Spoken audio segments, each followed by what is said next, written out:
नमस्कार दोस्तों, आप सभी का स्वागत है इस YouTube चैनल पे। दोस्तों आज हम देखने वाले हैं कक्षा 10 का चैप्टर नंबर 5 जिसका नाम है खनिज तथा ऊर्जा संसाधन। प्रश्न इस चैप्टर से बन सकते हैं, सभी को डिस्कस करेंगे वन बाय वन। तो सबसे पहला पॉइंट यहाँ पर है फ्लूओराइड, जो दांतों को गलने से बचाता है। किससे बनता है? फ्लूओराइड नामक खनिज से प्राप्त होता है। तो ध्यान देना, ये दांतों को क्या है, गलने से बचाता है। आप बहुत बारी देखते हैं कि दांतों में सड़न हो जाती है, गलन हो जाती है, दांत गलने लगते हैं। तो क्या कह रहा है कि फ्लूराइड जो कि दांतों को गलने से बचाता है। किससे बताता है? गलने से बचाता है। ये किससे प्राप्त होता है? फ्लूओराइड नामक खनिज से प्राप्त होता है। मैक्सिमम की बात कर रहा है, ये किससे? टिटेनियम ऑक्साइड से सफेद बनाए जाते हैं, व्हाइट, ठीक, व्हाइट टाइप के। अगला है कुछ दंत मंजन जो चमक देते हैं। क्या भैया? दांतों में चमक आ जाती है। उनका कारण क्या है? अभ्रक है। अभ्रक की वजह से ही दांतों में चमक आती है। वह पेस्ट ट्यूब पेट्रोलियम से प्राप्त प्लास्टिक से बनाए जाते हैं। जैसे ये आपका टूथब्रश है, आप देख रहे हैं, तो ये किससे बनाया जाता है? पेट्रोलियम से प्राप्त प्लास्टिक की खनिज, जिसे हम मिनरल कहते हैं। खनिज एक प्राकृतिक समरूप तत्व है जिसकी एक निश्चित आंतरिक संरचना है। खनिज प्रकृति में अनेक रूपों में पाया जाता है। पूछा जाए तो अनेक रूपों में पाया जाता है, जिसमें हीरा, जिसे हम डायमंड कहते हैं, जैसा कठोर व चूने जैसा नरम का वर्गीकरण है। अधात्विक खनिज है, धात्विक खनिज, अधात्विक खनिज और ऊर्जा खनिज। तो हम इसको इसके अंतर्गत, तो धात्विक में देखिए है, पहला है लौह धातु, जिनमें लोहे का अंश हो उसे लौह धातु कहते हैं, जैसे लौह अयस्क, मैग्नीज, निकल, कोबाल्ट आदि। अब इसमें है बहुमूल्य खनिज, जैसे सोना, चांदी, प्लेटिनम आदि। उसके बाद है अलौह धातु में आपका तांबा, सीसा, जस्ता, बॉक्साइट आदि।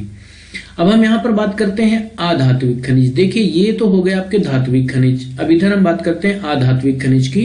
तो अधात्विक खनिज में अभ्रक, नमक, पोटास, सल्फर, बलुआ पत्थर, संगमरमर, चूना पत्थर आदि आपके किसमें आते हैं? अधात्विक खनिज में। अगला है ऊर्जा खनिज। ऊर्जा खनिज में आपका आता है कोयला, पेट्रोलियम, प्राकृतिक गैस आदि। ये सब हमारे किसमें आते हैं? ऊर्जा खनिज के अंतर्गत। खनिज अयस्कों से प्राप्त होते हैं। आपका प्रश्न आ जाए कि खनिज किससे प्राप्त होते हैं, तो अयस्कों से प्राप्त होते हैं खनिज। खनिज प्रायः दिए गए समूह से प्राप्त होते हैं। यहाँ पर देखते हैं कौन कौन से समूह हैं। पहला समूह है आग्नेय तथा कायांतरित चट्टानों से, जैसे तांबा, जस्ता, जिंक, सीसा आदि। ये खनिज हमें किससे प्राप्त होते हैं? आग्नेय तथा कायांतरित या रूपांतरित। देखिए कायांतरित को रूपांतरित भी कहते हैं, चट्टानों से ही। औषाधि, देखिए अवसारी हो गया, ये होगा औषाधि, औषाधि चट्टानों से, जैसे कोयला, अन्य लौह अयस्क, जिप्सम, पोटास, नमक, सोडियम आदि। ये सब आपके औषाधि चट्टानों से प्राप्त होने वाले। रातलीय चट्टानों के अपघटन से बॉक्साइट प्राप्त होता है। पहाड़ियों के आधार तथा घाटी तल की रेत में जलोढ़ जमाव के रूप में कुछ खनिज पाए जाते हैं। ये निक्षेप, प्लेसर निक्षेप के नाम से जाने जाते हैं। इन्हें क्या कहते हैं? प्लेसर निक्षेप कहा जाता है। इनमें पाए जाने वाले खनिज सोना, चांदी, टिन, प्लेटिनम आदि होते हैं। अगला है आपका महासागरीय जल से मिलने वाले खनिज। देखिए महासागरीय जल से जो मिलने वाले खनिज है, इनमें आपका नमक आता है, मैग्नीशियम, ब्रोमाइन। ये हमारे महासागरीय जल से मिलने वाले खनिज हैं। अगला पॉइंट हम देखते हैं रेड होल। रेड होल क्या है भैया? चेरा पूंजी व जोवाई में कोयले का खनन परिवार के सदस्य के रूप में एक लंबी संकीर्ण सुरंग के रूप में किया जाता है, जिसे रेड होल कहा जाता है। अब आप समझ गए होंगे कि रेड होल क्या है। तो भैया ये रेड होल क्या है? एक लंबी सुरंग होती है, ठीक, और वो सुरंग संकीर्ण होती है, बहुत चौड़ी नहीं होती। उसमें एक परिवार के सदस्य जो होते हैं, उसमें क्या होता है? खनन करते हैं। उसी सुरंग को क्या कहते हैं? रेड होल कहा जाता है। रेड होल, देखिए रेड आप जानते हैं चूहा, तो जैसे चूहे अपनी बिल बनाते हैं, वैसे ही क्या है, एक पतली सी सुरंग बना दी जाती है, उसे ही क्या कहा गया? क्या होता है? कन्नड़ भाषा में कुदरे का शब्द, कुदरे शब्द का अर्थ घोड़ा। पश्चिमी घाट की सबसे ऊंची चोटी घोड़े के मुख के समान है। जैसे ये घोड़े का मुख है, ठीक है, तो ऐसे ही क्या बताया जा रहा है? कर्नाटक के पश्चिमी घाट की सबसे ऊंची चोटी कैसी है भैया? घोड़े के मुख के समान है। बैलाडीला क्या है? देखते हैं यहाँ पे। बैलाडीला की पहाड़ियां बैल के डील को हम कहते हैं से मिलती जुलती हैं, इसीलिए इसे बैलाडीला कहा जाता है। तो देखिए कहाँ की पहाड़ियां भैया? बैलाडीला की पहाड़ियां। कहा जाए कि किसके नाम पे बैलाडीला पड़ा है? तो बैल के नाम पे। देखिए ये जो आपका ये उठा हुआ होता है, ये ठीक, ये पार्ट इसे ही कहा जाता है हम्प वेल का। अब आप हम्प का हिंदी खोजेंगे तो आपको कुबड़ मिलेगा, तो इसे कुबड़ कहते हैं। जैसे ऊंट का कुबड़ होता है बड़ा सा, वैसे में लौह अयस्क। उड़ीसा, यहाँ उच्च कोटि का हेमेटाइट किस्म का लौह अयस्क मयूरभंज व केंदुझर जिलों में बादाम पहाड़ खादानों से निकाला जाता है। तो ये एक बहुत अच्छा पॉइंट है कि उड़ीसा में किस टाइप का लौह अयस्क मिलता है, हेमेटाइट किस्म का। उसके बाद कहां से, तो मयूरभंज व केंदुझर जिलों में पाया जाता है। कहां, बादाम पहाड़ की बात करते हैं तो यहाँ सिंह भूमि जिले में गुआ तथा नोवा मंडी से हेमेटाइट अयस्क का खनन होता है या मिलता है। अगला पॉइंट है दुर्ज बस्तर चंद्रपुर पेटी। यह पेटी महाराष्ट्र व छत्तीसगढ़ राज्यों के अंतर्गत आती है। बस्तर जिले जो कि छत्तीसगढ़ में पड़ता है में बेला डीला पहाड़ी श्रृंखलाओं में अति उत्तम कोटि का हेमेटाइट पाया जाता है। मुख्य रूप से इस्पात के विनिर्माण में प्रयोग किया जाता है। अब आपको पूछा जाए कि मैग्नीज का उपयोग किया जाता है, किसमें, इस्पात के निर्माण में किया जाता है मैग्नीज। इस्पात बनाने में 10 किलोग्राम मैग्नीज लगता है, तो आप समझ सकते हैं कि 10 किलोग्राम मैग्नीज से कितना बड़ा काम हो जाता है। 1 टन क्या बन जाता है, आपका इस्पात बन जाता है। इसका उपयोग ब्लीचिंग पाउडर, कीटनाशक दवाएं व पेंट बनाने में भी। नोट में देखिएगा, देश में ओडिशा मैग्नीज का सबसे बड़ा उत्पादक राज्य है। आपका प्रश्न आ जाए कि भारत में मैग्नीज का सबसे बड़ा उत्पादक राज्य, तो क्या हो जाएगा, मध्य प्रदेश की बालाघाट खादानें देश का लगभग 52% तांबा उत्पन्न करती हैं। तो बहुत अच्छा प्रश्न है आपका, बहुत प्यारा प्रश्न है। कहां भैया, मध्य प्रदेश। पूछा जाए कि कौन सा राज्य तांबे के लिए प्रसिद्ध है, तो मध्य प्रदेश हो जाएगा। कौन सी खादान, बालाघाट खादान। अब देखिए ये 50% से ज्यादा है, तो इसलिए काफी मायने रखता है। अगला पॉइंट है सिंह, झारखंड का सिंह भूमि जिला तांबे का मुख्य उत्पादक है। यहाँ भी तांबे का उत्पादन होता है, झारखंड में भी। राजस्थान की खेतड़ी खादानें तांबे के लिए प्रसिद्ध। देखिए ये तो बहुत बार प्रश्न पूछा गया है कॉम्पिटिशन में कि राजस्थान का खेतड़ी किस लिए प्रसिद्ध है, किसके लिए प्रसिद्ध। मुख्यतः बिजली के तार बनाने, इलेक्ट्रॉनिक्स और रासायनिक उद्योगों में किया जाता है। अब आपका पूछा जाए कि तांबे का प्रयोग किया जाता है निम्नलिखित में से किसमें, तो बिजली का तार बनाने में, इलेक्ट्रॉनिक्स और रासायनिक उद्योगों में किया जाता है। अब बॉक्साइट की बात करें तो भैया ओडिशा भारत का सबसे बड़ा बॉक्साइट उत्पादक राज्य है। कौन सा, ओडिशा। बहुत अच्छा प्रश्न है। भारत में बॉक्साइट निक्षेप मुख्यतः अमरकंटक पठार, मैकाल पहाड़ियों तथा बिलासपुर कटनी के पठारी प्रदेशों में पाया जाता है। अगला पॉइंट है, यद्यपि अनेक अयस्कों में एल्यूमिनियम पाया जाता है, परंतु सबसे अधिक एल्यूमिना क्ले जैसे दिखने वाले पदार्थ बॉक्साइट से ही प्राप्त किए जाते हैं। अब यहां पे देखिए बहुत अच्छा पॉइंट है कि सम्राट नेपोलियन तृतीय अपने कपड़ों पर एल्यूमिनियम के बने हुक व बटन पहनता था। अपने खास मेहमानों को एल्यूमिनियम से बने बर्तनों में भोजन देता था।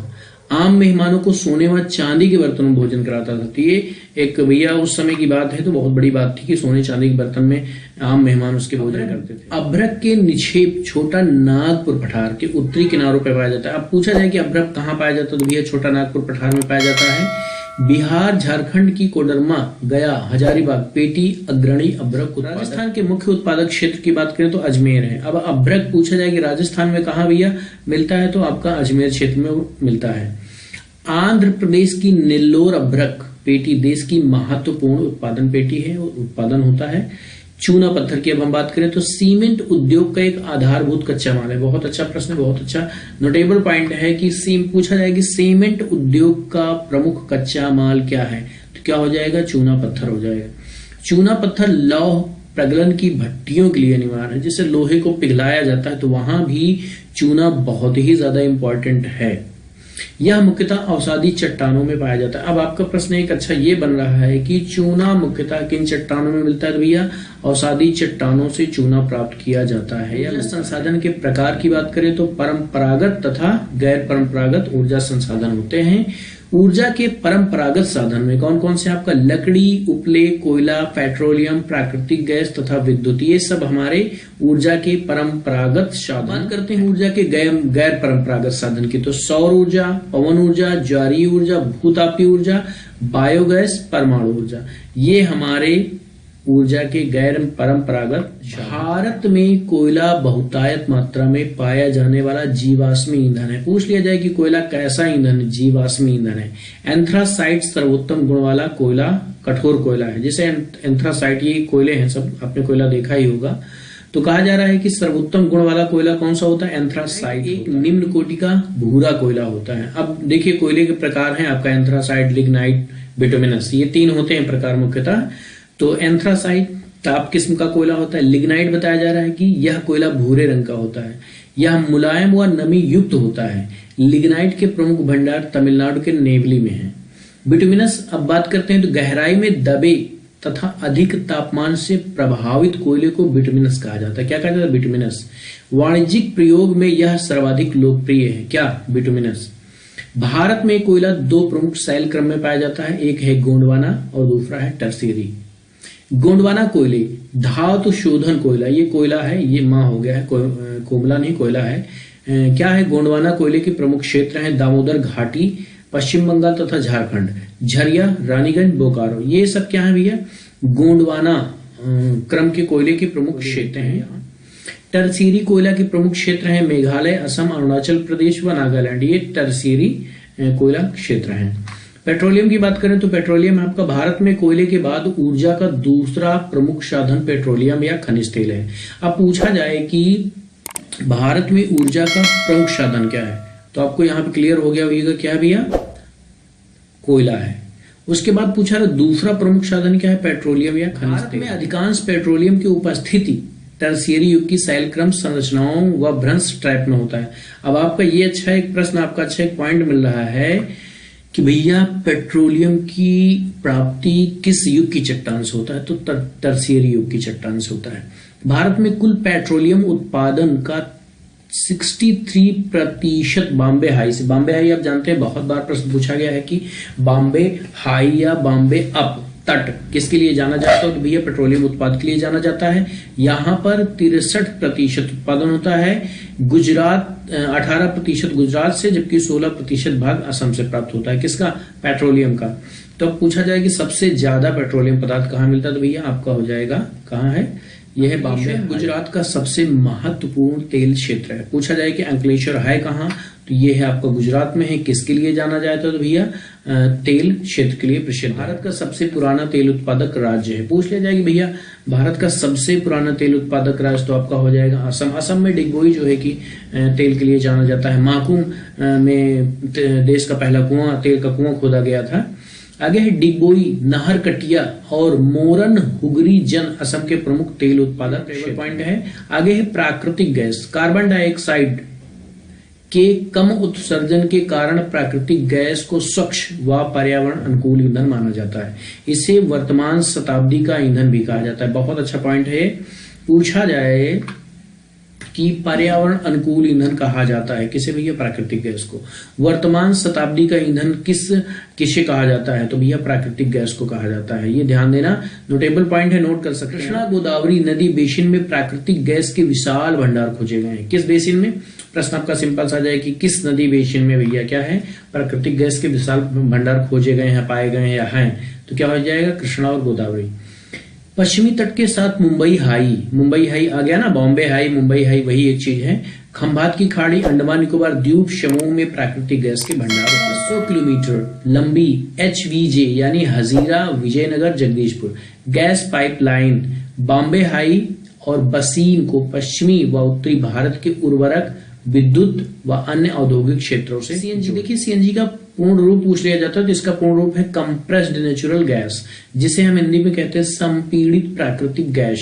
अब देखिए इसका उपयोग आजकल मुख्यतः गाड़ियों में किया जा रहा है। ठीक है, इससे क्या होता है कि कार्बन डाइऑक्साइड को उत्सर्जन कम होता है। ये कह लीजिए कि पर्यावरण प्रदूषण नहीं होता, इससे बचत होती है। तो ये जो है कि आजकल सीएनजी टाइप की बसें चल रही हैं, ऑटो चल रहे हैं, तो सीएनजी को गवर्नमेंट बढ़ावा भी दे रही है। जल विद्युत की बात करें तो तेज बहते जल से हाइड्रो टरबाइन चलाकर विद्युत उत्पन्न की जाती है। तो हाइड्रो का मतलब है भैया जल होता है, आपने पढ़ा होगा। जैसे हाइड्रोफोबिया यानी कि पानी से जिन्हें डर लगता है उसे हाइड्रोफोबिया बीमारी कहते हैं। तो टरबाइन होता है, टरबाइन पे क्या होता है? जल को गिराया जाता है, उससे क्या होता है, बिजली उत्पादन होता है। अब देखिए यहाँ पे बताया गया है कि जल विद्युत तेज बहते जल से हाइड्रो टरबाइन पर चलाकर विद्युत उत्पन्न की जाती है, जो एक नवीकरण योग्य संसाधन है।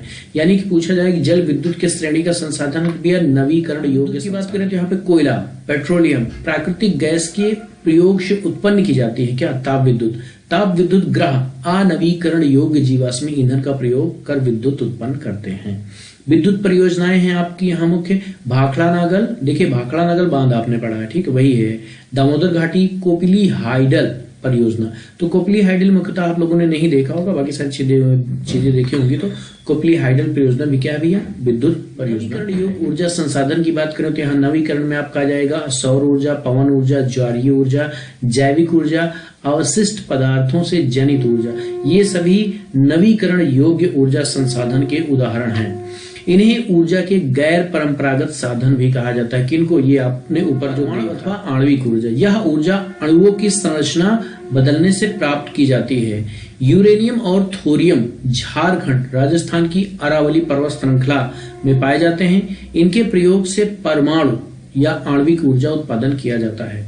केरल में मिलने वाली मोनोजाइट रेत में भी थोरियम की मात्रा पाई जाती है। देखिए बहुत ही अच्छा ये पॉइंट है कि केरल में, देखिए मोनोजाइट रेत में थोरियम कहाँ पाया जाता है, केरल में पाया जाता है। तो ये ध्यान देना कि कहाँ की मोनोजाइट रेत में थोरियम पाया जाता है, तो केरल में है। थोरियम कैसी रेत में पाया जाता है, मोनोजाइट रेत में। तो ये आपका प्रश्न इधर उधर घुमा फिरा के पूछा जाता है, पूछा जाएगा भैया। तो सौर, देखिए अब यहाँ पे सूर्य है, तो इससे जो ऊर्जा प्राप्त होती है उसी को हम क्या कहते हैं, सौर ऊर्जा कहते हैं।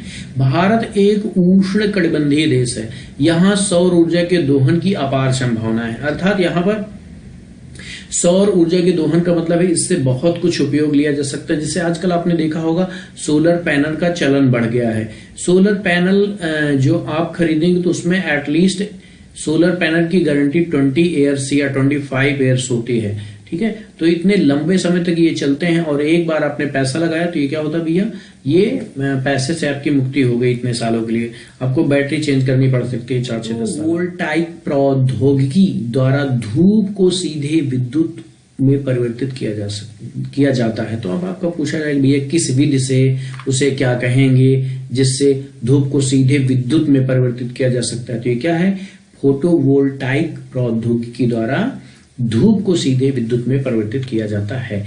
पवन ऊर्जा की बात करें तो देश में पवन ऊर्जा की असीम संभावनाएं मौजूद हैं। पवन ऊर्जा फॉर्म्स देखिए कहां कहां पे भैया, तमिलनाडु में नागरकोइल से मदुरई तक, आंध्र प्रदेश, कर्नाटक, गुजरात, केरल, महाराष्ट्र तथा लक्षद्वीप में पवन ऊर्जा फॉर्म्स। नागरकोइल और जैसलमेर देश में पवन ऊर्जा के प्रभावी प्रयोग के लिए जाने जाते हैं। अर्थात यहाँ पर अभी पवन ऊर्जा का प्रयोग किया जाने लगा है। बायोगैस की बात करें तो जैविक पदार्थों, झाड़ियों, कृषि अपशिष्ट, पशुओं और मानव जनित अपशिष्ट के अपघटन से बायोगैस उत्पन्न की जाती है। बायोगैस पशुओं के गोबर का प्रयोग करने में सबसे दक्ष है। यानी कि अब देखिए, अब हो सकता है आप लोगों ने ना देखा हो, पहले गोबर गैस बनाई जाती थी, गोल गोल होती थी, उसमें जो है कि ऊपर ढक्कन होती थी, गोबर उसमें डाला जाता था, वो उसमें उसकी वजह से गैस बनती थी, उसे ही बायोगैस कहते थे। वो पाइप द्वारा जाती थी तो उससे भी खाना पकाया जाता था।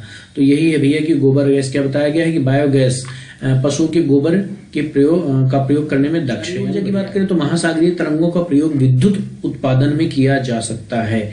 भारत में खंभात की खाड़ी, कच्छ की खाड़ी, पश्चिमी तट पर गुजरात में और पश्चिम बंगाल में सुंदरवन क्षेत्र में गंगा डेल्टा में ज्वारीय तरंगों द्वारा ऊर्जा उत्पन्न करने की आदर्श दशाएं। पृथ्वी के आंतरिक भागों से प्राप्त ताप, जो भाई जैसे पृथ्वी है, पृथ्वी आपको पता है कि आंतरिक भाग में क्या है, ये ऑलरेडी बहुत गर्म लावा है, ठीक है। यहाँ पे तो वो जो ताप है, वहां पे कहा जा रहा है कि आंतरिक भागों से प्राप्त ताप का प्रयोग करके उत्पन्न की जाने वाली विद्युत को क्या कहते हैं, भूताप। सैकड़ों गर्म पानी के चश्मे हैं जिनका विद्युत उत्पादन में प्रयोग किया जा सकता है। देखिए अब यहाँ पर आपको बता दें, ये देख के आपको कंफ्यूजन नहीं होना कि सैकड़ों गर्म पानी के चश्मे क्या। तो भैया जहां पर आप मान चलिए कि भाई उथला होता है या चट्टानों का थोड़ा कम होता है, नर्म होती है, तो वहां पे ये जो पानी भाप निकलता है, ठीक है, नीचे का जब लावा हुआ निकलता है तो भाप बन के ऊपर निकलता है, ठीक है, पानी के बुलबुले उठने लगते हैं, तो वहां वही बताया गया, पानी के चश्मे उसे कहा गया है। देश की 2 प्रायोगिक परियोजनाएं क्या क्या है? तो यह पार्वती घाटी मणिकर्ण के निकट है हिमाचल में, जो कि दूसरा है पूर्वा घाटी। यहाँ पर इसके बाद आपके 3 प्रश्न हैं। इन तीनों प्रश्न के आपको उत्तर पता है तो आप कमेंट बॉक्स में कर सकते हैं। निम्नलिखित में से कौन सा खनिज अपक्षयित पदार्थ के अपशिष्ट भार को त्यागता हुआ चट्टानों के अपघटन से बनता है? देखिए ऐसे ही प्रश्न आपके बनते हैं, वर्तमान समय में ऐसे ही प्रश्न बनाए जा रहे हैं। तो आप देखिए ध्यान से, ऑप्शन है कोयला, बॉक्साइट, जस्ता, सोना। आपको पता है तो कमेंट बॉक्स में कमेंट करिएगा। बाकी इनके उत्तर आप कहेंगे तो मैं कमेंट बॉक्स में डाल दूंगा जिससे आपको कंफर्म हो जाए। झारखंड स्थित कोडरमा किस खनिज का अग्रणी उत्पादक है? बॉक्साइट, लौह अयस्क, सॉरी कोई बात नहीं, वो दरअसल पीडीएफ बनाने में कट गया था। यहाँ पर आपको एक ही प्रश्न देखना है। आगे के जो 2 प्रश्न और थे वो इस पीडीएफ में 10 ही पेज तक हमने लिया था, तो आगे आपको मिल जाएंगे। वीडियो पसंद आए तो लाइक करिएगा। मिलते हैं नेक्स्ट वीडियो में। Thank you so much for watching.